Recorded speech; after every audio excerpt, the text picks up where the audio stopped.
Sebelum kita masuk ke ceritanya, teman-teman tekan dulu tombol like video ini dan jangan lupa tekan juga tombol subscribe channel ini dan nyalakan juga lonceng notifikasinya agar tidak ketinggalan cerita-cerita baru dari channel ini.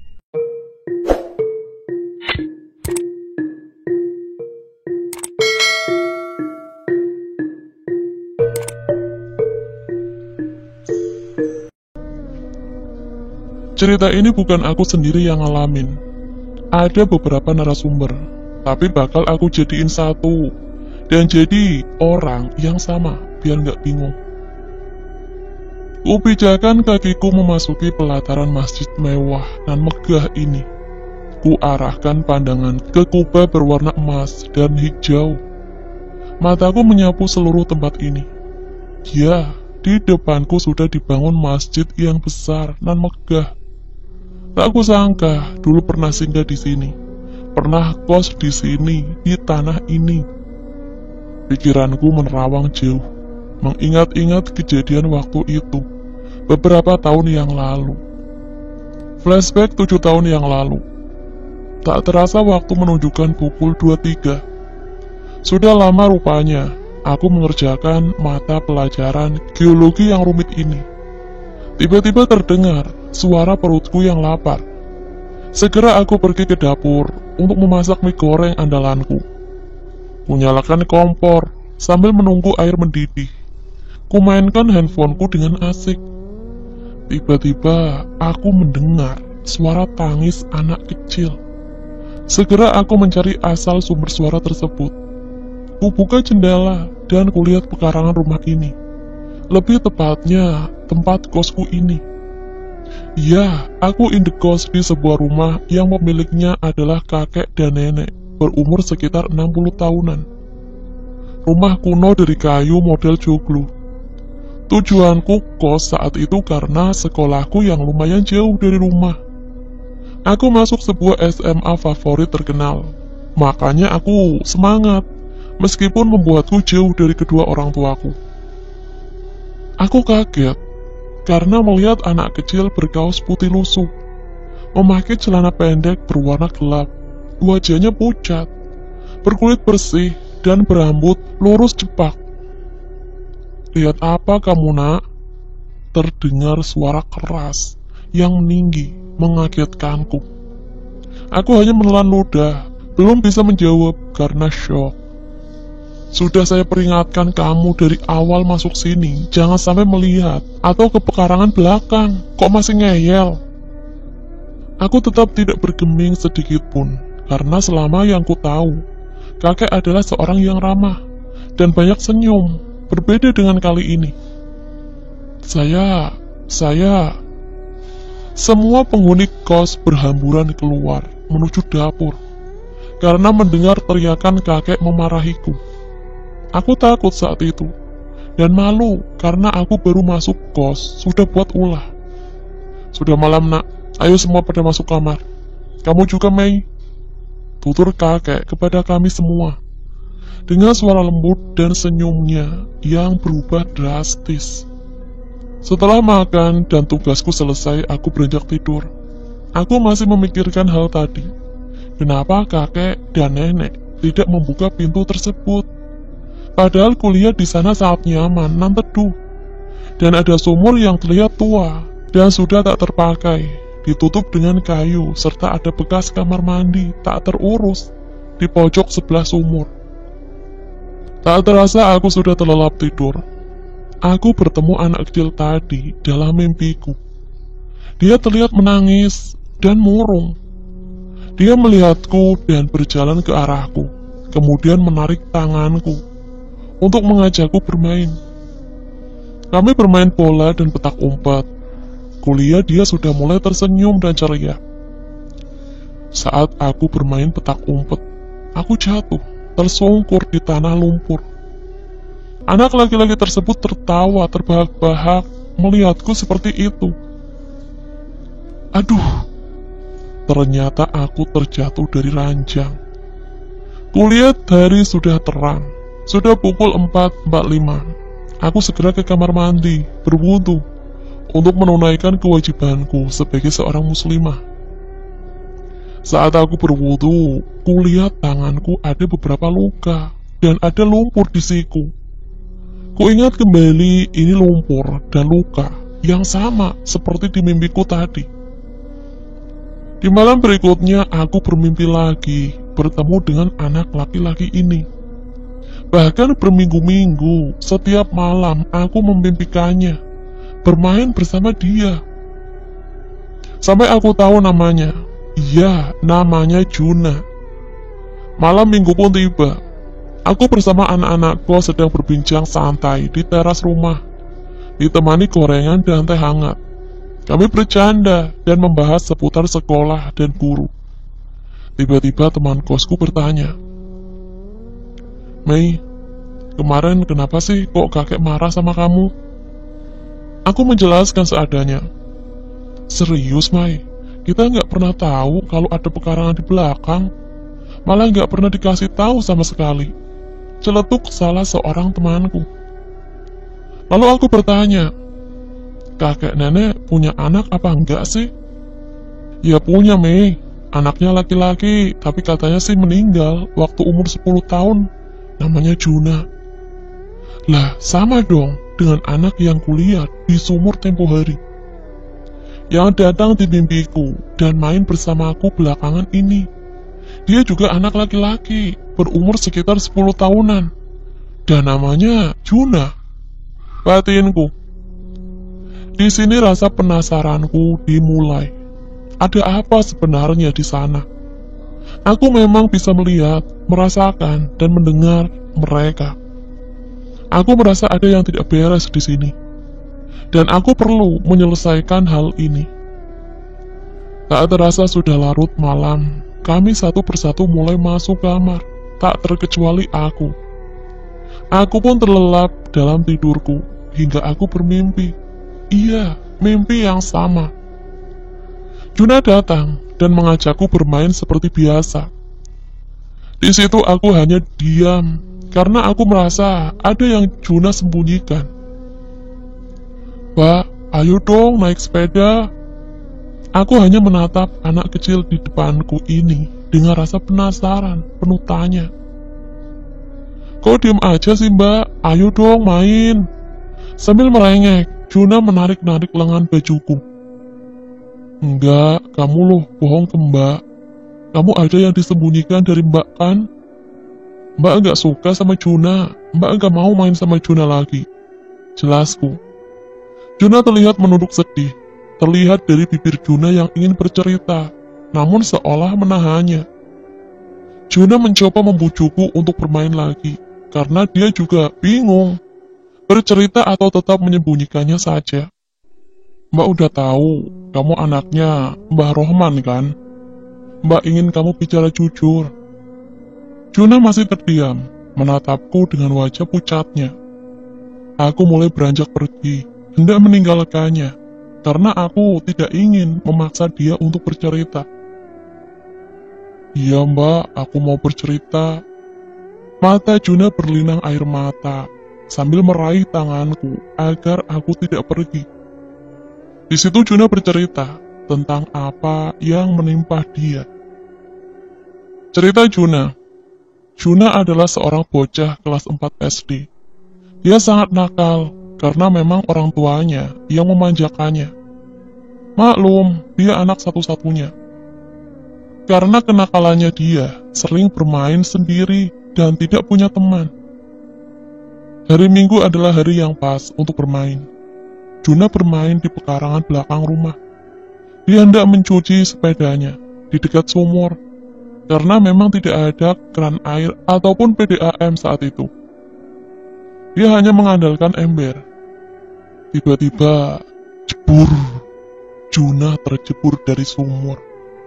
Tidak ada yang membantunya saat itu.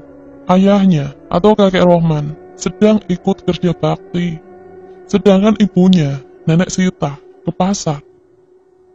Hari menjelang siang, ayahnya pun telah kembali ke rumah bebarengan dengan ibu Juna. "Nak, ini ibu belikan kue kesukaanmu," teriak ibunya memanggil Juna. "Kenapa sih teriak-teriak, Bu? Hampiri saja, paling anaknya tidur di kamarnya," Saut kakek Rohman. Nenek Sita pun segera masuk ke kamar Juna. Ia melihat anaknya tidak ada di ranjang. Tidak ada, Pak. Kemana sih anak itu? Tutur nenek Sita yang mulai panik. Mereka berdua pun mencari ke seluruh rumah, di sekitar rumah termasuk belakang rumah. Lah, itu sepedanya di situ kok, berarti anak itu tidak main jauh, Bu. Jelas kakek Rohman meyakinkan nenek Sita. Sudah, mari kita cari ke tetangga, siapa tahu anak itu main ke rumah temannya. Ajak nenek Sita. Kakek Rohman mengangguk, tanda setuju. Mereka berpencar ke rumah tetangga untuk mencari Teguh. Di jalan saat mereka mencari Juna, kakek Rohman bertemu Pak RT. Pak, kok kelihatannya panik begitu? Apa ada masalah? Tanya Pak RT. Ya Pak RT, Juna dari tadi saya cari-cari belum ketemu. Sudah cari ke rumah temannya dan ke tetangga, tidak ada yang tahu. Jawab Mbah Rohman. Kalau begitu kami akan bantu cari Pak, saya akan kumpulkan warga dahulu. Tutur Pak RT. Pak RT memukul kentongan agar warga berkumpul. Setelah warga berkumpul, mereka mencari Juna bersama. Hingga sore menjelang, tak ada warga satupun yang menemukan Juna. Nenek Sita makin panik. Bagaimana tidak? Anak semata wayangnya hilang. Gimana ini Pak? Sudah sore, Juna belum ketemu juga. Ucap nenek Sita sambil menangis. Sebentar lagi azan maghrib, mari kita sholat jamaah dulu. Nanti setelah sholat, kita berkumpul lagi untuk mencari Juna lagi. Kita akan mencari ke desa tetangga. Ujar Pak RT. Semua warga pun kembali ke rumah masing-masing. Kakek Rohman yang hendak sholat pun mengisi pancuran air berwudu. Saat timba turun ke permukaan air, terasa ada yang menghalangi. Kakek Rohman pun memeriksa menggunakan petromak untuk menerangi. Betapa terkejutnya kakek Rohman ketika tahu kalau ada sosok tubuh yang mengapung. Perasaannya tidak enak dan mengarah kepada Juna. Diangkatnya tubuh tersebut dengan timba. Setelah tubuh tersebut berada di tanah. Bu, Juna Bu! Teriak kakek Rohman. Nenek Sita yang masih terduduk lemas di dapur pun segera berlari menghampiri suaminya. Ada apa Pak? Mana Juna? Tanya nenek Sita. Kakek Rohman tak menjawab dan masih menatap Juna yang sudah membiru dan terbujur kaku. Juna, itu Juna Pak Tanya nenek Sita untuk memastikan lagi. Nenek Sita yang tak kuat melihat jasad putranya ambruk seketika. Bu, sadar Bu, sadar. Ucap kakek Rohman sembari menepuk-nepuk lembut pipi istrinya. Tak lama nenek Sita pun bangun. Tidak Pak, Juna belum meninggal. Juna masih hidup. Itu bukan anakku. Teriak nenek Sita yang tak terima putranya pergi meninggalkan dia untuk selamanya. Tenang saja Bu, Juna tidak akan kemana-mana. Malam itu pun kakek Rohman dan nenek Sita menguburkan Juna secara diam-diam di sumur di mana Juna meninggal. Sumur tersebut ditutup dengan pasir dan semen, lalu ditutup lagi dengan kayu. Kakek Rohman memutuskan untuk mengatakan kepada warga bahwa Juna kini sudah dititipkan ke rumah neneknya. Lama tak terdengar berita tentang kakek Rohman maupun nenek Sita. Warga mulai cemas, hendak berkunjung ke rumah kakek Rohman. Assalamualaikum Pak Rohman. Salam Pak RT dan warga. Pintu rumah Pak Rohman yang terbuka membuat warga masuk ke dalam untuk memeriksa. Mereka takut terjadi apa-apa. Warga menemukan kakek Rohman dan nenek Sita terduduk di depan sumur dengan banyak makanan, kue, serta minuman yang sudah basi. Iya, mereka tetap memberikan makan kepada Juna dan meletakkannya di sekitar sumur. Pak Rohman, Bu Sita, ini ada apa? Tanya Pak RT. Kakek Rohman dan nenek Sita pun kaget karena warga memasuki pekarangan rumah tanpa izin dari mereka. Ada apa kalian semua kesini? Tanya kakek Rohman dengan nada marah. Pasti kalian mau ambil anakku, iya kan? Tambah nenek Sita. Pak RT dan warga yang tidak tahu menahu pun kebingungan. Apa maksud mereka? Sebenarnya itu kuburan Juna, Pak RT. Sahut Dimas dengan terbata-bata. Kakek Rohman yang naik pitam segera berlari ke arah Dimas. Namun dihalangi dan ditahan warga lain. Jangan ikut campur kamu, ancam kakek Rohman. Seluruh warga pun diusir oleh kakek Rohman. Maksud kamu tadi apa sih, Dimas? Kenapa kamu bilang itu adalah kuburan Juna? Bukannya Juna di rumah neneknya, tanya Pak RT kepada Dimas. Pak Dimas adalah tetangga dekat kakek Rohman. Iya, memang Pak RT. Saat pencarian Juna waktu itu, saya sempat ke rumah Pak Rohman untuk memberi mereka makanan. Pasti mereka tidak sempat masak dan belum makan. Saya mencari-cari mereka tidak ketemu, sampai saya masuk ke halaman belakang. Di sana saya melihat mereka sedang mengubur seseorang di sumur. Awalnya saya ragu apa ia itu Juna. Saya pun pergi dari sana karena takut, Pak. Jelas Pak Dimas. Itu pasangan suami istri, benar-benar gila. Sahut salah satu warga. Kalau memang seperti itu, mari kita bicarakan ini baik-baik, agar Juna juga bisa dikuburkan dengan layak. Ajak Pak RT. Semua warga pun setuju. Keesokan harinya Pak RT, Ustadz Jamal dan Pak Dimas menuju ke rumah kakek Rohman. Mereka tidak membawa semua warga, ditakutkan nanti Mbah Rohman rasa terpojok dan dihakimi. Mau apa kalian kemari? Lebih baik kalian pergi, teriak kakek Rohman. Tujuan kami kemari baik, Pak. Kami hanya ingin... Belum sempat Pak Ustadz menuntaskan perkataannya. Cukup, aku tidak mau mendengar lagi kata-kata kalian. Sekarang juga pergi. Aku tidak mau kalian ikut campur, pinta kakek Rohman sembari menggebrak meja. Bertahun-tahun, kakek Rohman dan nenek Sita memutuskan hubungan dengan warga. Warga pun mengucilkan mereka berdua dan menganggap mereka tidak waras. Cerita Juna selesai. Sabar Juna, maafkan Mbak ya. Jadi ini yang membuatmu tidak tenang, tanya aku. Iya Mbak, aku tidak tega melihat orang tuaku dianggap gila. Bapak dan ibu orang baik dan sayang dengan Juna. Jelasnya, Mbak bantu ya, biar kamu bisa tenang di sana. Tapi Mbak nggak janji, soalnya orang tuamu itu memang tertutup. Jelasku kepada Juna. Juna masih menangis terseduh, lalu menghilang. Aku masih memikirkan bagaimana caranya aku menyampaikan pesan Juna kepada orang tuanya. Nek, lagi apa? Sapaku kepada nenek yang sedang di teras rumah. Santai saja, Nduk. Sini duduk, pinta nenek Sita. Ya, sekarang aku sudah tahu bagaimana caraku menyampaikan pesan ini kepada orang tua Juna.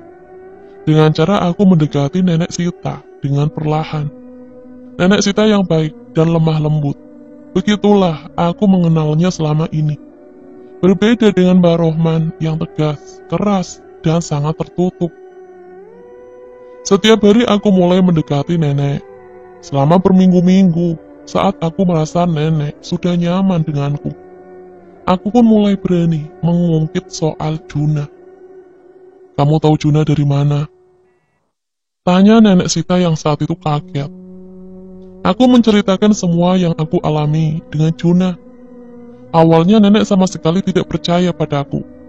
Sampai aku tahu kebiasaan Juna, Nek. Sambil melirik Juna di sebelahku, aku meminta Juna memberikan sedikit penglihatan tentang apa saja yang bisa membuat nenek percaya. Nenek menatapku seolah siap mendengar. Setiap Juna sedih atau ngambek, Juna selalu lari ke samping rumah kan, Nek? Di bawah pohon. Dia juga punya cita-cita saat dia besar ingin mendirikan toko sembako buat nenek dan toko sepeda untuk kakek. Benar kan, Nek? Juna juga ngasih tahu aku di mana dia sembunyikan kertas nilai ulangan dia yang jelek. Jelasku sembari menunjuk almari bawah. Nenek Sita yang mendengar itu semua mengangguk, menangis, dan memelukku. Jika memang Juna ada di sini, tolong suruh Juna untuk datang ke mimpi nenek ya, Mai. Pinta nenek padaku. Aku melirik Juna lagi, lalu ia mengangguk, tersenyum, dan hilang. Keesokan harinya Nenek Sita dan kakek Rohman bertengkar hebat. Nenek Sita bersih keras agar sumur itu dibongkar, agar Juna bisa dimakamkan dengan layak. Namun kakek tidak setuju. Kakek Rohman pun marah kepada kami. Seluruh anak kos pun diusir. Aku juga pindah kos. Di kosku yang baru Juna tetap datang. Mbak, kos barunya bagus, tempatnya aman, tapi tetap hati-hatilah. Pinta Juna padaku. Aku mengangguk. Maafkan, Mbak ya. Ucapku yang saat itu belum bisa membuat Juna dimakamkan dengan layak. Hingga suatu hari Juna datang ke mimpiku. Dia tersenyum. Matur suwun nggih, Mbak. Juna sayang, Mbak Mei. Ujar Juna sembari memelukku. Aku terbangun. Tak terasa air mata menetes deras membasahi pipi, seolah ini adalah yang terakhir aku melihatnya. Benar saja, seminggu, sebulan, 2 bulan, hingga 4 bulan Juna tak pernah lagi datang ke mimpiku. Aku yang rindu pada Juna penasaran.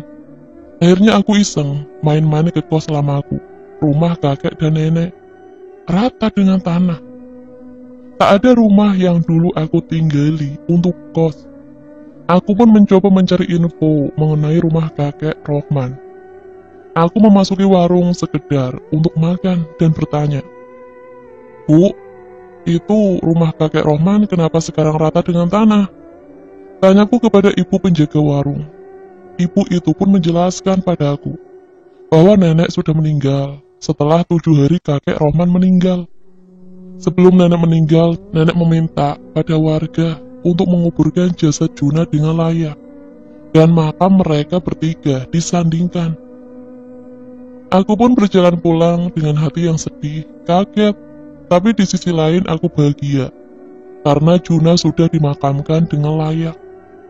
Saat itu aku ingat hari Rabu 2 hari setelah aku datang ke rumah Mbah Rohman, yang sudah rata dengan tanah. Di sekolah aku didatangi Pak RT, dan juga Pak Ustadz. Aku dijemput mereka, dan diajak ke makam kakek Rohman, Nenek Sita, dan Juna. Ini pesan dari Nenek Sita untuk Dek Mei, ujar Pak RT, sembari memberikanku sebuah surat. Di situ Nenek Sita mengucapkan terima kasih padaku. Dia memutuskan untuk melelang barang yang ada di dalam rumahnya. Hasilnya untuk disumbangkan kepada orang yang membutuhkan. Dan rumahnya pun diminta agar diratakan, dan tanahnya akan diwakafkan untuk membangun masjid. Warga sadar jika Nenek Sita dan Mbah Rohman orang baik, bukan gila seperti yang selama ini mereka kira. Masjid itu diberi nama Ainur Rohman. Flashback selesai. Chatku dengan narasumber.